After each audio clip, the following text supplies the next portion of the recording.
Buenas noches, Dios nos bendiga. Saludo a todas las personas que se pueden sintonizar a través de este audio video, así poder bendecir muchas vidas a través de la palabra del Señor y poder ser edificados en el nombre de Cristo Jesús. Quiero resaltar en esta preciosa noche que este audio sale auspiciado por el Ministerio Emmanuel Jiré, ubicado en la ciudad de Bucaramanga, en Colombia. Estamos acá por propósito de Dios para establecer el reino en las vidas, la familia y ganar alma para Cristo. Queremos bendecirte en el nombre del Señor. Mi nombre soy el pastor Cristian Guarepo. Estamos acá gustosamente para que puedas compartir con nosotros una palabra, un contenido edificante. Bueno, esta es nuestra tercera clase, ¿sí?, acerca de las dispensaciones. Hemos venido tratando algunos tópicos que es de gran importancia, que tiene que ver con el panorama bíblico, para darnos a nosotros un poco más de iluminación en cuanto a las Escrituras, siempre recordando que el propósito de Dios es que el hombre y la mujer sea perfecto y enteramente preparado para toda buena obra. Ese es el propósito de Dios a través de la Escritura. Pablo se lo escribió al pastor Timoteo y le dijo que toda la Escritura es inspirada por Dios, útil es ella, útil, es viva, es eficaz la palabra. Es la que nos va a llevar a tener un conocimiento, a llegar a la estatura del varón perfecto, a poder comprender con todo lo santo el conocimiento, el amor de Dios que excede a todo conocimiento en esta tierra. Amén. Entonces, para esta tercera clase quiero hacer un preámbulo y recordarle que hemos tratado, tocando el tópico de las dispensaciones, recordando siempre que hay en la Biblia registra 7 tipos de dispensaciones. Está la dispensación de la inocencia, la dispensación de la conciencia, del gobierno humano, de la promesa, la ley, la gracia y el reino. Amén. El reino milenial, el reino que Cristo va a establecer aquí en la tierra. Amén, mis amados. Entonces, también hemos estado tratando temas importantes, como lo es los 8 pactos que Dios estableció con algunos personajes bíblicos. Les recalco una vez más, el hombre no está en la facultad ni en la capacidad de pactar con Dios. Solamente Dios bíblicamente lo hizo, solamente Dios pactaba con el hombre. Siempre eran los pactos. De ahí podemos notar que Dios hizo un pacto en el Edén, ¿sí? En el Edén, que se llama el pacto edénico. También hizo un pacto con Adán, el pacto adámico. Hizo un pacto con Noé, un pacto con Abraham, con Moisés. Hizo un pacto con su pueblo, el pueblo palestínico. Hizo un pacto con David y hoy disfrutamos de un nuevo pacto. El pacto que Dios hizo con su Hijo Jesucristo. Él es el nuevo pacto. Amén, mis amados. Él es el nuevo pacto. Jesús es el nuevo pacto. Eso nadie lo puede refutar, nadie lo puede discutir. Jesús es el nuevo pacto. Y a través de ese pacto nosotros tenemos bendiciones. Esas bendiciones nos ha alcanzado a nosotros como iglesia. La iglesia juega un rol fundamental en este tiempo. Cuando la iglesia conoce su origen, cuando la iglesia del Señor conoce de dónde viene, quién constituyó la iglesia, quién le dio autoridad a la iglesia, dónde está fundamentada la iglesia, cuál es el rol fundamental que juega la iglesia en nuestro tiempo. Cuando la iglesia entiende esto, amado, la iglesia va camino a establecer el reino de Dios, ¿sí? Cuando la iglesia lo que hace a veces es perder el tiempo en show, en cosas pasajeras, en cosas que no edifican. Cuando la iglesia pierde el tiempo en enemistad, en contienda, en envidia, en división, en disensión. Cuando la iglesia pierde el tiempo en las cosas materiales, cuando la iglesia no le da el lugar al Espíritu, no le da lugar a la palabra de Dios, la iglesia no sabe cómo posicionarse. La iglesia no sabe dónde va a establecer el reino, porque una de las cosas que la iglesia fue llamada es a establecer el reino de Dios en las vidas, en la familia, y presentar el plan de salvación, porque la iglesia es el cuerpo del Señor, ¿sí? La iglesia es el cuerpo de Cristo. La iglesia fue llamada a establecer el plan de salvación, a manifestar el plan de salvación, quise decir, a todos los seres humanos, para que por medio de ese plan de salvación las almas se puedan salvar. Amén. Amén. Nuestro objetivo como iglesia del Señor es que el hombre y la mujer puedan ser salvos. Bueno, continuamos. En el comienzo de la iglesia, ya hablamos de las dispensaciones, ahora recuerde que estamos en la dispensación ¿de qué? De la gracia, ¿sí? Hablamos de la dispensación de la gracia en la clase pasada. Hoy, nuestra tercera clase, vamos a ver que en la dispensación de la gracia, la iglesia juega un rol fundamental. Y en el comienzo de la iglesia, en la dispensación de la gracia, para la mayoría comienza en el Calvario.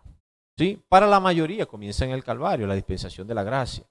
¿Sí? Hace unos minutos discutíamos y podemos resaltarlo para todos nuestros oyentes, que para algunos también la culminación de la ley termina en el Calvario y la iniciación de la gracia empieza en la resurrección de los muertos. Amén, Cristo en la resurrección de los muertos. Amén. Entonces, para algunos comienza en el Calvario. Hay aquellos que dan un inicio también en el libro de los Hechos. Hay gente que dice, hay estudiosos que dicen que en el libro de los Hechos, en el capítulo 2, cuando se termina, recuerde que cuando Cristo murió y resucitó, Cristo murió en una temporada de fiesta. Los judíos estaban celebrando una fiesta y era una fiesta que duraba 50 días.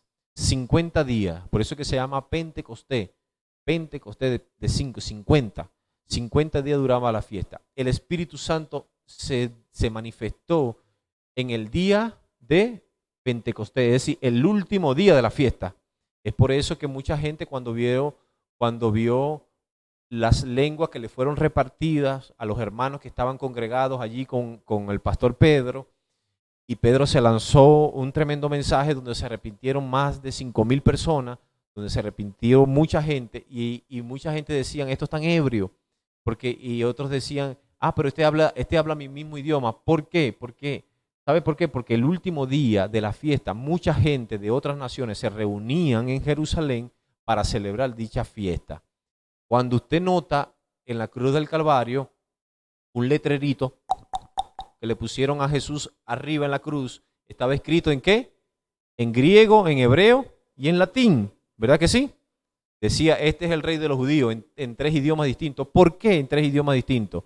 Porque la crucifixión para muchos era un motivo de diversión. Vamos a ver cómo lo hicieron también los romanos en el Coliseo romano. Mataban a los cristianos y la gente iba y pagaba porque era un momento de un espectáculo, un momento de disfrutar, ver sangre, muerte. A ellos les gustaba eso. De la misma forma pasaba en la crucifixión. Es por eso que a Jesús le colocan una tablita allí, un letrerito en la parte superior de la cruz en 3 idiomas distintos, porque mucha gente traficaba por ese lugar y la gente que no sabía hablar griego, pero sabía hablar latín. Estaba escrito en latín, y los que no sabían hablar griego, hablaban hebreo, también entendía lo que estaba escrito allí. En el día de Pentecostés pasó lo mismo. Había mucha gente de otras naciones, de otras ciudades, que hablaban distintos idiomas. Y cuando los hermanos comenzaron a hablar en nuevas lenguas, ellos decían, pero tú eres de aquí, hablas mi lengua. ¿Cómo es posible? No sé si usted ha notado ese detalle en las Escrituras. Entonces, es por esa razón. Amén. Para algunos, el inicio de la gracia, para algunas personas, el inicio de la gracia comienza en el día de Pentecostés. ¿Sí? Entonces, eso queda a criterio de cada persona, de los que nos oyen a través de este audio video. Usted toma su posición, que es lo que quiere pensar. Pero la iglesia, el comienzo de la iglesia comenzó allí, ¿sí? Su origen, la iglesia primitiva, en esa predicación que Pedro dio en una piedra llamada púlpito, donde se lanzó un mensaje matademonio, un mensaje cristocéntrico, y donde mucha gente creyó. Amén. Donde mucha gente creyó al evangelio. Entonces, ¿cuál es la finalidad de la iglesia? ¿Cuál es la finalidad de la iglesia? La finalidad de la iglesia en la dispensación de la gracia no tiene por finalidad la salvación de todo el mundo. Oiga, esa no es la finalidad, que todo el mundo se van a salvar. No. ¿Sabe por qué? Porque algunos de ellos no van a creer. Hay mucha gente, aunque usted le predique el evangelio, aunque usted le hable de Cristo, la gente no cree. Ya eso es cuestión de cada quien. O sea, la finalidad de la iglesia, mis amados hermanos, es igual predicar la palabra y dejar que el Espíritu Santo de Dios sea que convenza al hombre de pecado. ¿Sí? ¿Sí? 2 entes dejó Jesús en la tierra. 2 entes. Número 1, su Espíritu Santo, que nos convence de pecado, nos guiará a toda justicia, a toda verdad. Él nos enseñará todas las cosas. Y número 2, a la iglesia. Son los 2 entes, el cuerpo y el Espíritu. Amén. Al Espíritu Santo para redarguir al hombre de pecado y a la iglesia para que predique el mensaje, un mensaje de salvación, un mensaje de esperanza, un mensaje de reconciliación. Pablo dice en la carta a Corintios, dice que nosotros tenemos el ministerio de la reconciliación. Reconciliar al hombre con Dios. Nuestro ministerio es reconciliar al hombre con Dios. Dios, lo dijimos la clase pasada, Dios no tiene problema con el hombre. Dios no tiene problema con el mundo. Es el hombre que tiene un problema grave con Dios. Que el hombre no quiere buscar a Dios, la familia no quiere buscar a Dios, las naciones no quieren nada con Dios. Hay naciones que no son totalmente ateas, donde su principal religión, por decirlo así, es la brujería, es la hechicería, es el satanismo, es el budismo, ¿sí? Y ellos no han querido nada con Dios. Es por eso que hoy en día podemos ver muchas naciones que viven en pobreza, en miseria, la muerte se apodera. Yo quiero resaltar algo acá rápidamente y es la diferencia que tiene la nación de Haití con la República Dominicana. La nación de Haití es una nación donde ellos nunca, desde sus líderes, desde sus gobernantes, nunca han querido nada con Dios. Ellos entregaron su nación a Satanás. Ellos le rinden culto a Satanás. Ellos le rinden culto a los demonios y es por eso que esa nación vive bajo un estado de condenación, bajo un estado de maldición, de ruina, de pobreza. Es el país más pobre de toda Latinoamérica. Nunca crecen. Y teniendo Haití unos recursos naturales sorprendentes, Haití no ha podido florecer. ¿Por qué? Porque vive bajo un estado de maldición. En el año 2009 hubo un terremoto en la nación de Haití que sacudió a Haití y son 2 naciones que están allí vecina, pegadita, una isla, la misma isla, la comparten 2 naciones. Y el terremoto del año 2009 sacudió solamente Haití, pero no tocó a la República Dominicana. ¿Sabes por qué no tocó a la República Dominicana? Porque los dominicanos han decidido que el Dios de su nación es Jesucristo. ¿Sí? Ellos han decidido y ellos son muy enfáticos en eso, que su nación, aún mucha gente que no creen, que no son evangélicos, pero ellos tienen y están convencidos de que su nación está en manos de Dios. Amén. Vea la gran diferencia. Hubo muchos muertos en Haití, pero el terremoto no tocó a la República Dominicana. ¿Sí? ¿Por qué? Porque hay una iglesia que ha tomado posición, hay una iglesia que ha tomado su lugar en dicha nación y no le ha dado lugar al diablo. ¿Ok? ¿Ok, mis amados? Entonces, la finalidad de la iglesia. ¿De dónde nace esta palabra iglesia? Para los que nos están escuchando. ¿De dónde nace esta palabra iglesia? Esta es una palabra, viene de la palabra griega eclesia, que denota o significa asamblea. En otras palabras, se dice, o una versión simplificada, dice que la palabra eclesia significa llamada a salir fuera. ¿Sí? Es llamada a salir fuera. Es decir, nuestro llamado como iglesia está fuera. ¿En qué sentido? En el sentido de que tenemos el evangelio y nosotros somos los portavoces de buenas noticias para un mundo que se pierde allá afuera. ¿Ok? Entonces la palabra iglesia es una palabra griega que denota asamblea o congregación de un pueblo llamado a salir fuera. En el nombre de Cristo Jesús. ¿Ok? ¿Ok, mis amados? Entonces vamos a ver la iglesia y su propósito. La iglesia y su propósito. Preste atención acá, la iglesia y su propósito. El propósito divino para esta era no es la conversión del mundo, sino el llamamiento a todos los que creerán en Cristo, a fin de que salgan del mundo y formen el cuerpo de Cristo, que es la iglesia. El propósito de la iglesia es que la gente forme ¿qué? Parte del cuerpo de Cristo, ¿sí? Que la gente venga. Eso se llama integración. Nosotros no podemos hacer acepción de personas como iglesia. Dios no hace acepción de personas. El libro de Santiago lo dice. que Dios no hace acepción de personas. Es el hombre a veces que hace acepción de personas. Nosotros fuimos llamados a predicar un evangelio a un mundo que se pierde, un mundo que está alejado de Dios, a llevar buenas noticias. No debemos usar que el propósito de la iglesia no es usar un mensaje de intimidación, no es usar un mensaje de terror, de temor. Decirle a la gente que si no te arrepientes, Dios te va a quitar el carro. Si no te arrepientes, si no dejas lo que estás haciendo, Dios te va a mandar un cáncer.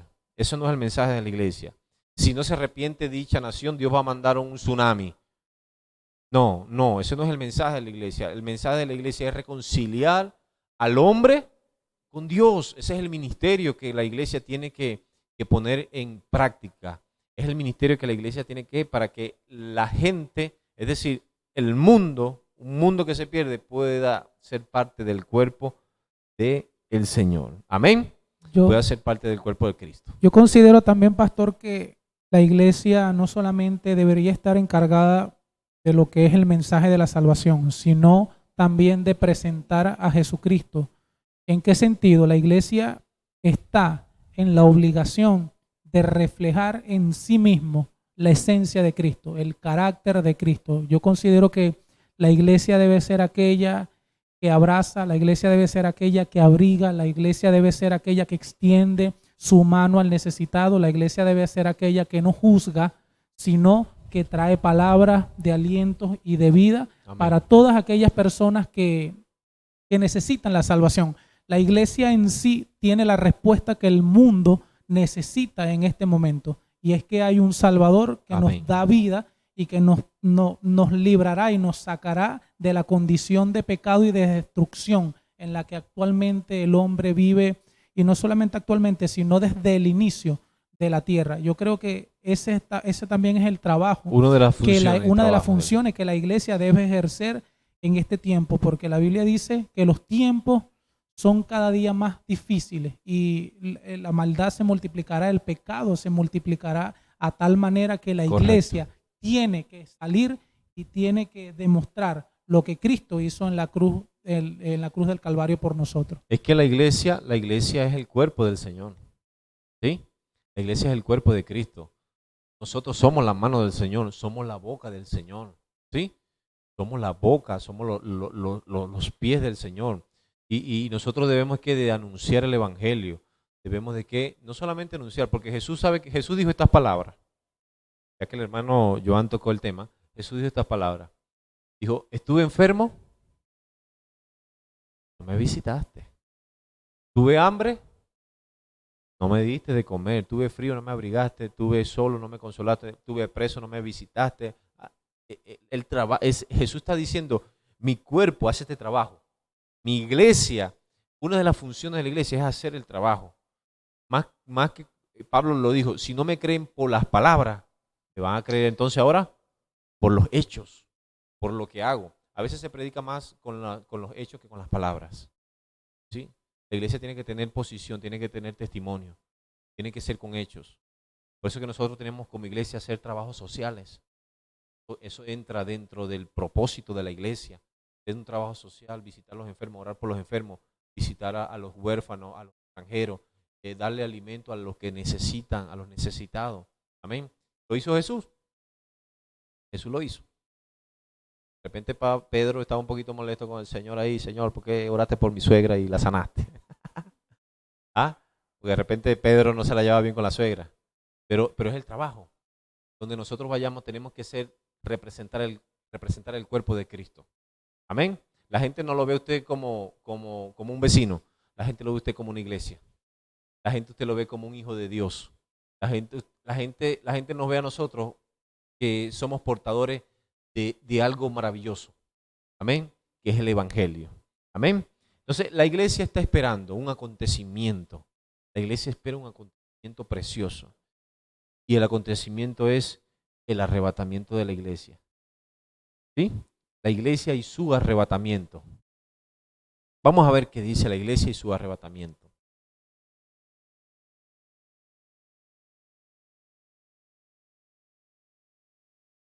Sí, la iglesia y su arrebatamiento allí. Cristo estableció iglesia ella no permanecerá para siempre sobre la tierra, pues Cristo, su fundador, prometió que la llevaría para sí. A esto hecho Jesús de llevar la iglesia para sí, llamamos arrebatamiento o rapto de la iglesia. Hacemos también una salvedad aquí en cuanto a este párrafo que acaba de decir la hermana Joseilín. La palabra correcta es arrebatamiento, ¿sí? Hay que recalcarlo, la palabra correcta es arrebatamiento. ¿Por qué arrebatamiento? Porque la palabra rapto viene de una palabra griega llamado arpazo, así como suena, arpazo, de arpa, como de arpa, arpazo, con Z, arpazo. ¿Qué significa? Tomar con violencia algo y lo que te llevas o lo que tomas no te pertenece. Arrebatamiento viene de una palabra griega que es sunarpazo igual con Z, que significa o denota tomar súbitamente algo, tomar súbitamente algo y lo que te estás llevando, lo que te estás tomando, a ti te pertenece, es decir, es tuyo. Esto encaja con nosotros la iglesia. Nosotros somos propiedad de Cristo y Cristo viene a buscar lo que le pertenece, lo que es de Él. Dice allí que es verdad que la iglesia no va a quedar sobre la tierra eternamente, no. En cualquier momento Cristo viene a buscar a su pueblo. En cualquier momento Cristo viene a buscar a su iglesia. ¿Sí? Vamos a ser arrebatados. Es lo que dice Pablo en la carta a los tesalonicenses, que seremos arrebatados juntamente con Él en los aires. ¿Sí? También dice su venida y su relacionamiento. ¿Cómo será su venida y su relacionamiento? Ok. Su venida y su relacionamiento. La venida de Cristo está relacionado en tres grupos de pueblo en que Dios mismo divide. Primero, la raza humana, iglesia. Verifica de momento ya, creo que el audio no se oye. Verifica el micrófono ya, ok. Puedes continuar. La primera raza humana, iglesia, judíos y gentiles, cada uno de estos grupos, la venida de Cristo tendrá un significado distinto. O sea, estará relacionado en cada uno de ellos en distinta manera. Para los judíos, Israel, que es Israel, Jesús vendrá como un Mesías y libertador. Después de probarlos mediante la gran tribulación, según Romanos 11:26, Mateos 23, 37 al 39. Para los gentiles, que son las naciones en general, Jesús vendrá como Rey de reyes, Señor de señores y juez para juzgarlas. Y después reinar sobre ellos en vara de hierro, esto es, en justicia y paz. Mateo 25, 31 al 46, Salmo 2, 46, Apocalipsis 19, 11 al 16. Y por último, la venida de Cristo para los gentiles. Será su plan de manifestación como el Dios fuerte de la profecía de Isaías 9:6. Para la iglesia, Jesús vendrá como novio a fin de llevarla para sí. Juan 14:18, 17:24 y Mateo 25 del 1 al 3. Nótese que ahí se hace como que una selección, ¿verdad? ¿Sí? Para la iglesia, los judíos y el pueblo gentil. ¿No? Jesús viene, no es que viene 3 veces. Yo creo que hay una nota que dice que no es que viene 3 veces. No. Sino que Él va a hacer una selección. Y también el juicio va a ser distinto. Dios o Jesús, nosotros no vamos a ser juzgados en el tribunal de Cristo cuando seamos arrebatados, seamos levantados como iglesia, igual que el pueblo de Israel. ¿No? ¿Saben por qué? Porque el pueblo de Israel, para el Mesías estaba prometido para el pueblo de Israel, pero el pueblo de Israel tenían al Mesías al frente y no se dieron cuenta y lo mataron. Y es donde Jesús dice, bienaventurados los que no vieron y creyeron, porque ustedes tenían al Mesías y lo mataron. No se dieron cuenta que estaba el Mesías dentro de ustedes. Lo mataron. Entonces, nosotros somos bienaventurados porque nosotros no vimos al Mesías. no lo vimos. El pueblo de Israel sí lo vio. Y es por eso que esa promesa de gracia y de salvación nos alcanzó a nosotros. Amén. Amén. Hoy, como su iglesia, nosotros vamos a hacer, quizás puedo especular, es una opinión personal que doy acá, podemos imaginar que, bueno, aquí estará la iglesia, aquí estará el pueblo de Israel y aquí estarán las otras naciones. ¿Sí? La Biblia dice que según la ley haya creído, tú serás juzgado, o seremos juzgados, según la ley en que hayamos creído. Según lo que ellos hayan creído, serán juzgados. Nosotros seremos juzgados conforme nosotros hemos creído. ¿Ok? Igual las otras naciones. Porque se toma el caso de cómo, ay, el pastor, entonces cómo se van a salvar esas tribus, esas etnias por allá, esos indígenas que nunca escucharon la palabra de Dios, o aquellas tribus africanas que nunca, esos seres vivientes, y cómo ellos, ¿se van para el infierno o se van para el cielo? Es la gran pregunta. Les pregunto, ¿se van para el infierno o se van para el cielo? ¿Ah? Se van para el infierno. Vamos a poner una tribu, dígame una tribu por allí conocida. No, una tribu africana de hoy en día. ¿Ah? Los incas, los aztecas, pero esas tribus, los aztecas, vamos a poner los aztecas los más conocidos. Esa tribu a los mayas, eso hace años. ¿Dónde cree usted que ellos, a dónde van? ¿Se van al cielo o se van al infierno? ¿Ah? ¿Cómo? Los guayú, los guajiros, esas tribus por ahí indígenas. La Biblia dice, conforme a la ley que hayas creído, será juzgado. Dios va a juzgar a esa gente conforme a la ley.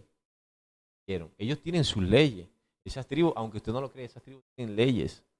Y ellos también adoran a dioses. ¿Sí? Y conforme a la ley, ellos serán juzgados, hermano. Obvio está que no se le fue predicado el evangelio a muchos de ellos. El evangelio quizás no les llegó. O habrá gente que no se les predicó el evangelio. Pero le va a llegar. Y a otros, y ellos van igual a pasar por el tribunal de Cristo. No se crea, ahí no se va a salvar nadie. No se salva nadie.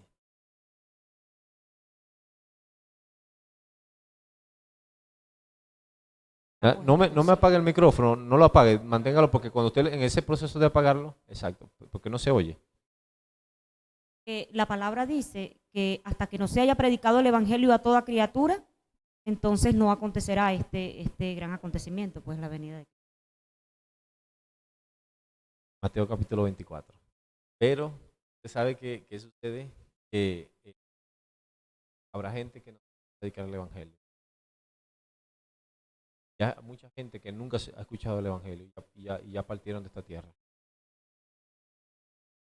Lo que dice la Biblia allí es otra. Pero hay mucha gente, Cristo viene y va a haber mucha gente que no se le haya predicado. Sépalo. El simple hecho de que el evangelio se predica a todas las personas, y es donde Jesús va a decir, bueno, ahora sí voy, ya se le predicó al último. ¿Quién era el último? El último era allá quedó en Colombia, el último ya se le predicó, ahora viene. No, la Biblia no quiere decir eso. La Biblia está diciendo otra cosa allí que tiene que ver con, que es profético, porque lo habla en Mateo capítulo 24, y lo que se habla en Mateo capítulo 24, no es, en ese momento no estaba la iglesia todavía constituida. ¿Sí? Cuando Jesús dice eso, la iglesia no estaba constituida, tampoco Jesús está hablando de un arrebatamiento, porque no había iglesia. Los apóstoles nunca le preguntaron a Jesús por el arrebatamiento. Jesús lo que está hablando de su segunda venida, de su segunda venida. Hay otro evangelio que sí va a ser predicado. Sí, el evangelio que nosotros predicamos es el evangelio de la cruz. Sepa eso. El evangelio que nosotros predicamos es el evangelio de la cruz. La Biblia habla de un evangelio, el evangelio del reino. ¿Dónde es el evangelio del reino? ¿Dónde es el evangelio del reino? Es otro evangelio que Jesús mismo, ¿cómo le va a sonar esto? Pero que Jesús va a implantar. ¿Sí? El evangelio que nosotros predicamos es el evangelio de la cruz, el que habla Pablo. Pablo lo habla claro, es el evangelio de la cruz, el evangelio de la reconciliación, de la salvación. Pero hay un evangelio que es el evangelio del reino. No es que un evangelio diferente Yo quiero que usted ¿cómo se llama? Capte lo que le quiero decir. No es que hay un evangelio distinto. No.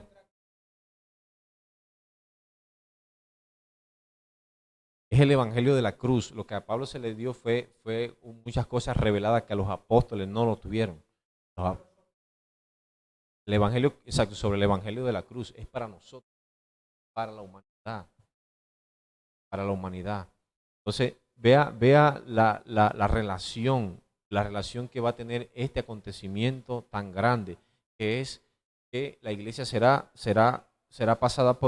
juzgada en el tribunal de Cristo, el pueblo de Israel también, y el pueblo gentil, en este caso, otras naciones. Amén.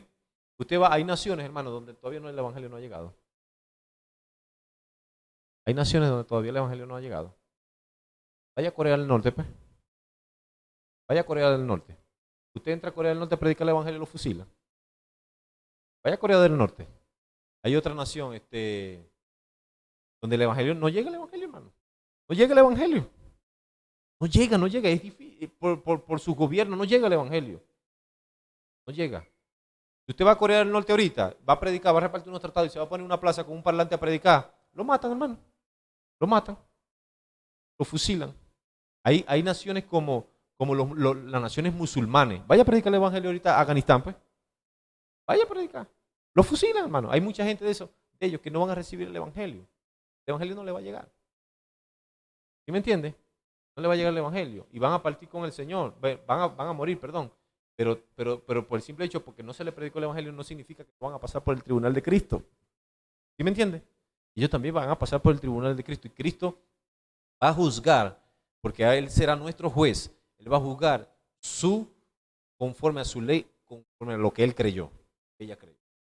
Eso no solamente se adjudica a naciones que cerraron como quien dice, la libertad de hablar de la palabra. Eso también se adjudica a la persona. Porque nosotros como hicimos un trabajo o hacemos un trabajo de visita a las casas, hay casas en las que uno llega a hablar la palabra y cuando tú te identificas como una persona de Dios, como un cristiano, automáticamente ellos cierran las puertas. El evangelio no puede entrar, no entra el evangelio. No, yo soy católico. Me pasó hace poco cuando la invitación al culto de una señora me dijo, yo soy católico, yo soy católica y yo no quiero saber de otra cosa que no sea el catolicismo. Eso también se adjudica a ese tipo de personas. Ahora, fíjese que hay una frase que se dice, ay, en el cielo va a haber sorpresa. ¿Usted no lo ha escuchado? Ay, hermano, en el cielo va a haber sorpresa. Pero usted sabe a qué sorpresa se dice. Sorpresa no es, la sorpresa que vamos a ver en el cielo no es que usted dice, ay, pero yo pensaba que el vecino se iba a perder y, no, pero está aquí en el cielo. No se está refiriendo a ese tipo de sorpresa.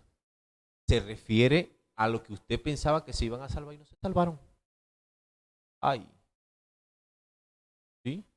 Yo pensaba que el pastor, wow, ese evangelista, ese hombre de Dios y de repente no lo vamos a ver allá.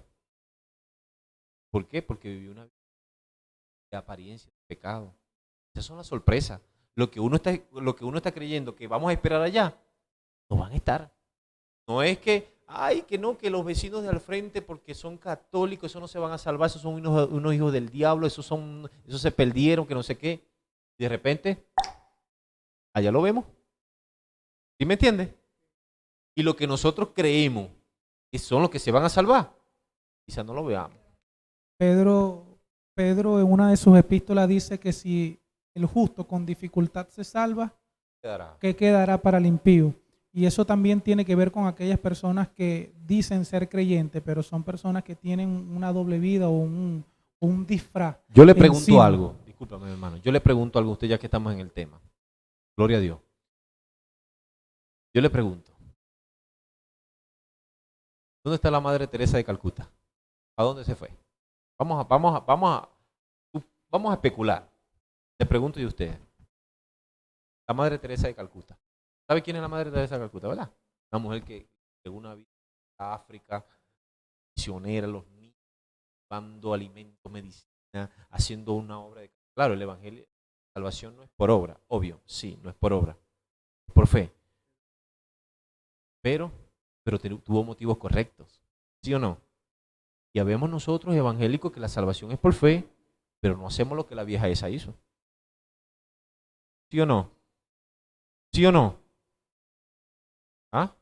No lo hacemos. No lo hacemos. No hacemos lo que la mujer esa hizo. Ah, entonces allá en el cielo. Oye, pero ¿quién está aquí en la cola? Ve quién está aquí en la cola. La Madre Teresa de Calcuta. Ah, pero yo pensaba que el apóstol Pedro Picapiedra, que ganó miles de almas, que no sé qué, pero quizás, porque Jesús dijo, Señor, en tu nombre echamos demonios, fuera, predicamos, se sanaban los enfermos, no sé qué, y ¡pam! Y ¡pum! Y Jesús dijo, ¿qué? Apartado de mí, no los conozco. ¿No lo dijo Jesús? No lo dijo Jesús, apartado de mí, yo no los conozco, hacedores de maldad. Pero es que predicamos, está bien, predicaste, oraste, se sanaron, hiciste, se sanaron, pero yo no los conozco a ustedes. ¿No lo dijo Jesús? Entonces lo que nosotros creemos que se van a salvar son las mayores sorpresas que nos vamos a llevar en el reino de los cielos, que no, quizás no estén. Que Dios tenga misericordia y también se salven. Amén. Entonces seguimos el arrebatamiento de la iglesia. ¿Sí? Arrebatamiento de la iglesia tiene que ver con algunos acontecimientos allí en el arrebatamiento de la iglesia. Bueno, conforme a lo que hemos venido estudiando, podemos entender de que el arrebatamiento de la iglesia, Jesús viene secretamente para la iglesia. Él vendrá para Israel y las naciones en general. Este gran acontecimiento se dará de tres maneras según lo que estamos estudiando. La principal sería en el cielo. Habrá la señal de los toques de trompeta para la reunión de los fieles. Los basamentos bíblicos de esta primera forma de manifestación podemos encontrarla en 1 Corintios 15, versículo 52. Podemos encontrarlo también en 1 Tesalonicenses 4:17. Y también podemos ver que en el último toque los muertos en Cristo resucitarán y los vivos serán transformados e irán juntos al encuentro del Señor en los aires, según 1 Corintios 15, 52, con el mismo basamento bíblico que leí anteriormente. También veremos cómo en los aires Jesús viene en las nubes. Se dice que es una salida más del Señor, pero ahora no para nacer en un pesebre y morir en una cruz, sino que para llevar a aquellos que creyeron en su palabra. Amén. También veremos cómo en la tierra habrá una resurrección de los fieles primero y después de la transformación de los vivos, es decir, los cristianos. Todo esto será en un instante tan rápido que escapará a la visión humana, según lo establece Pablo y lo escribió Pablo en una de las cartas en 1 Corintios 15, versículo 52. Ok, también hay un acontecimiento allí que habla de la resurrección, ¿verdad? La resurrección de los muertos. Fíjese que la Escritura enseña claramente que todos serán resucitados a su tiempo y en su lugar. Ahora bien, la Biblia dice que primero los muertos en Cristo resucitarán primero. Hay un privilegio, por decirlo así, para los que vamos a morir en Cristo Jesús, o los que van a morir en Cristo Jesús. Tenemos un privilegio, que cuando el Señor venga, seremos los que murieron en Él, serán resucitados primero. Amén. Amén. Pero eso no indica que el resto no. Todos. Alguien dijo esta frase. No sé cómo va a caer a los que me están oyendo. Pero alguien dijo, todos vamos al cielo. Todos. La diferencia es que estando en el cielo, pasemos por el tribunal de Cristo, se decida quién se queda y quién se va. La gran diferencia. Pero todos seremos juzgados. Todas vuestras obras serán juzgadas, sean buenas o sean malas. Es decir, que aquí nadie se escapa. Que aquí nadie se escapa en el sentido de que todos tenemos que pasar por el tribunal de Jesucristo. Amén. Por el tribunal de Él. Seremos juzgadas y nuestras obras serán juzgadas. Todo el mundo tiene todo el mundo tiene un libro de la vida. Cuando estemos allí en esa cola, en esa fila, uno por uno para ser juzgado en el tribunal de Cristo, y usted sabe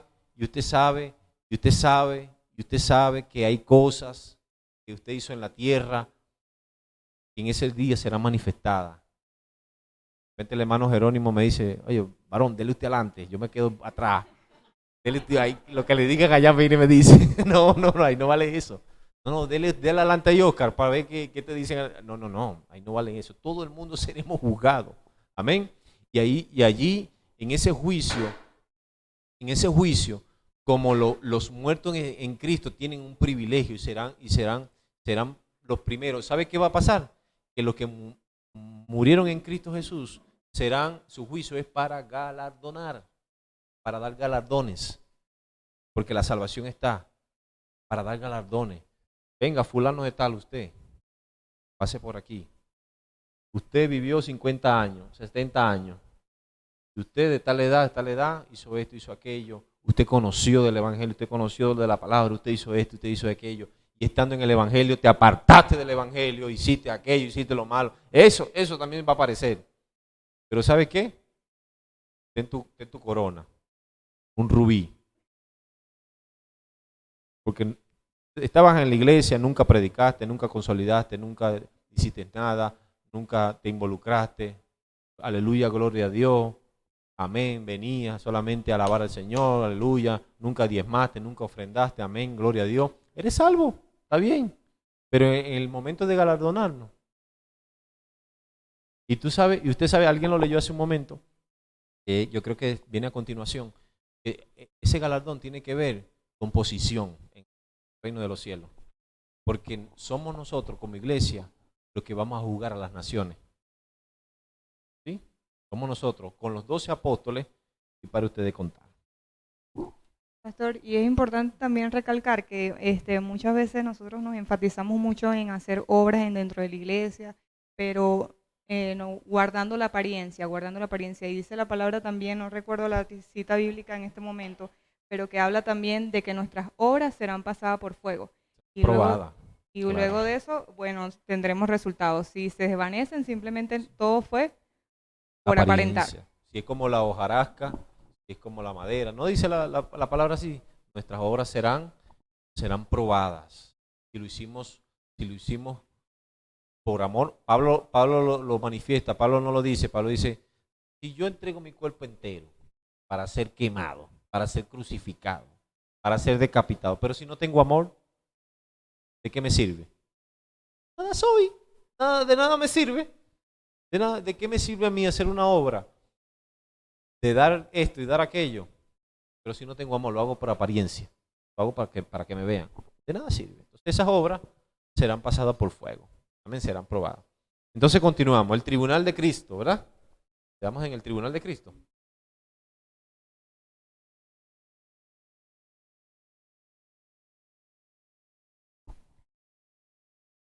Después del arrebatamiento de la iglesia, la Biblia nos enseña que seguirá el tribunal de Cristo o juicio de los creyentes. Es el cumplimiento de la parábola de los talentos, Mateo 25:14. Claro, ahí está tácito, sobreentendido, que después del arrebatamiento de la iglesia, vamos ¿a qué? A proceder al tribunal de Cristo, donde vamos a rendir cuenta por lo bueno y por lo malo que cada uno haya hecho. Sucesivamente, nos ha enseñado que después de eso hay una boda, la boda del Cordero. ¿Tiene allí la boda del Cordero? Es la expresión para designar la gran fiesta celeste a la que la iglesia participará después del tribunal de Cristo. Los hechos del tribunal de Cristo y de las bodas del Cordero será antes de la venida de Cristo, o sea, entre el arrebatamiento de la iglesia y la venida de Cristo a la tierra. Cualquiera se preguntará, ¿pero en qué tiempo harán esto? Tiempo, hermano. Tiempo.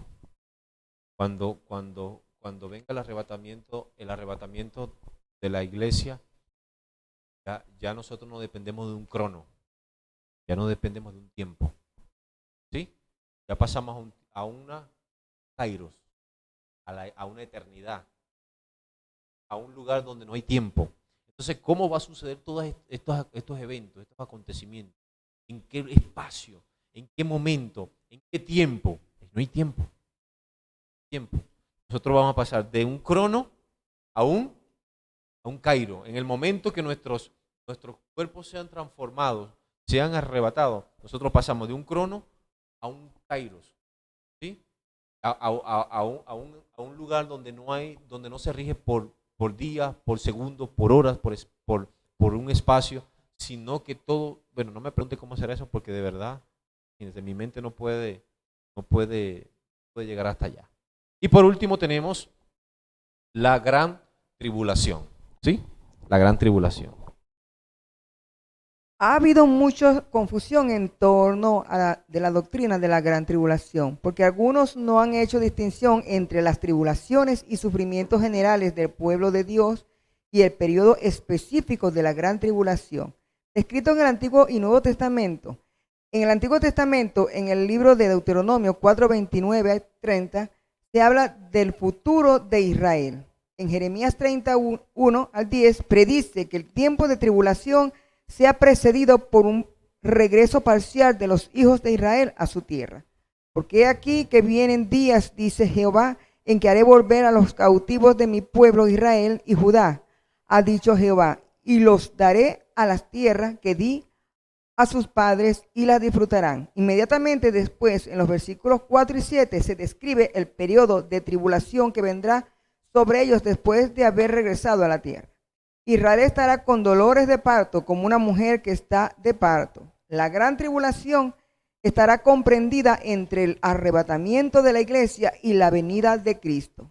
Comprende un periodo de 7 años, aunque el tiempo de tribulación propiamente dicha tendrá un periodo de 3 años y medio. Apocalipsis 13:5, Daniel 7:23. El sufrimiento será tan tremendo que si durase más tiempo, ninguno escaparía. El Antiguo Testamento llama a ese periodo de tribulación para Israel como el día del Señor, el día de su ira, aquel día. Hay diversos días en la Biblia, teniendo cada uno su significado especial. Sigan algunos pasajes que hablan sobre la gran tribulación: Isaías 13:9-13, Ezequiel 20:33-34, Jeremías 37:9, Daniel 12:1, Joel 1:15, 2:21. La descripción más detallada y completa de la gran tribulación la tenemos en Apocalipsis 6-8. El tema de la gran tribulación es estudiado en el estudio de escatología bíblica. Sí, señor, es correcto. Ahora, la gran pregunta es, ¿cuándo terminó el periodo de la gracia? Es decir, la dispensación de la gracia. ¿Termina cuándo? En el arrebatamiento de la iglesia. El periodo de la gracia no va a ser manifestado en la gran tribulación. Allí no se manifiesta el periodo de la gracia. De hecho, ya el Espíritu Santo no está. ¿Sí? ¿Qué pasa? Que el libro de Apocalipsis Juan habló y dijo, y vi algunos que tenían los decapitados, los mártires. No lo habla Apocalipsis, porque Juan lo dice en Apocalipsis. Los mártires son aquellos, él mira en el periodo de los 7 años y medio de la gran tribu, que va a durar la gran tribulación, van a haber mártires, gente que por una u otra razón tuvieron la posibilidad de escuchar el evangelio, quizás se le quedó algo sembrado y fueron mártires, serán decapitados. Pues ya no hay periodo de la gracia. El periodo de la gracia terminó o termina cuando venga el arrebatamiento de la iglesia. Amén. Amén. ¿Cuándo comienza el último periodo? Es decir, el último periodo o la última dispensación, ¿cuándo comienza? Después de la gran tribulación, es decir, la segunda venida de Cristo. Dice, la venida de Cristo al cumplir los 7 años de la gran tribulación o el reinado del anticristo, ocurrirá el evento que culminará la venida de Cristo. Esto es para establecer su reino milenial. Amén. Y ahí comienza entonces la dispensación del reino. ¿Sí? Que después de la venida de Cristo, en el fin de la gran tribulación, tenemos con ello el inicio de la séptima y última dispensación, como el periodo que se precede el nuevo cielo y la nueva tierra. Amén. Allí comienza entonces un nuevo periodo. ¿Sí? ¿Nosotros vamos a ser parte de ese periodo? ¿La iglesia va a ser parte de ese periodo? Sí, porque ya vendríamos a reinar con el Señor, lo dice la palabra. ¿Sí? Vendría a tomar posesión, a tomar posición con Cristo Jesús. Amén, mis amados. Amén. Bueno, entonces cerramos acá nuestra tercera clase acerca de las dispensaciones, ya con la última dispensación, que es la dispensación del reino, la dispensación de la gracia. Espero que se nos haya quedado algo en nuestros corazones, en nuestro conocimiento. Amén. Que nos preparemos cada vez más. Para los que nos oyen a través del audio, es importante que usted conozca los pactos que Dios hizo con el hombre en todos los periodos de dispensaciones que hubieron y que existieron, que la Biblia registra. Amén. Bueno, sin más, Dios me le bendiga, que el Señor le guarde. Bendiciones para todos. Amén.